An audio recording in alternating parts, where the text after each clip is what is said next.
Telangana CM Revanth Reddy గారు కీలక press meet అయితే పెట్టారు. టీజీ అక్షరాలు ఉండాలన్నది 4 కోట్ల ప్రజల ఆకాంక్ష అని చెప్పేసి రేవంత్ రెడ్డి గారు అయితే తెలియజేశారన్నమాట.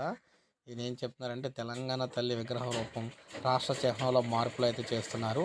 వాహనాల రిజిస్ట్రేషన్ కోడ్ను కూడా టీజీగా ప్రకటించడంపై ముఖ్యమంత్రి రేవంత్ రెడ్డి ట్విట్టర్ వేదికగా స్పందించారు. ఒక జాతి అస్తిత్వానికి చిరునామా భాష, సంస్కృతి, వారసత్వమే. దాన్ని సమున్నతంగా నిలబెట్టాలన్నదే మా సదుద్దేశంతోనే జయ జయ హే తెలంగాణను అధికారిక గీతంగా, సగటు రాష్ట్ర ఆడబిడ్డ రూపురేఖలే తెలంగాణ తల్లి విగ్రహానికి ప్రతిరూపంగా, రాచరిక పోకడలు లేని చిహ్నమే రాష్ట్ర అధికారిక చిహ్నంగా, వాహన రిజిస్ట్రేషన్లో టీఎస్ బదులు ఉద్యమ సమయంలో ప్రజలు నినదించిన టీజీ అక్షరాలు ఉండాలన్నది 4 కోట్ల ప్రజల ఆకాంక్ష. దాన్ని నెరవేరుస్తూ రాష్ట్ర కేబినెట్లో నిర్ణయం తీసుకుందాం అని చెప్పేసి సంచలన ప్రకటన అయితే చేశారన్నమాట. సో సంచలనంగా ఈయనైతే ప్రకటించడం అయితే జరిగింది. ఇక నుంచి టీఎస్ బదులు టీజీ అనే అక్షరాలు అయితే ఉంటాయి.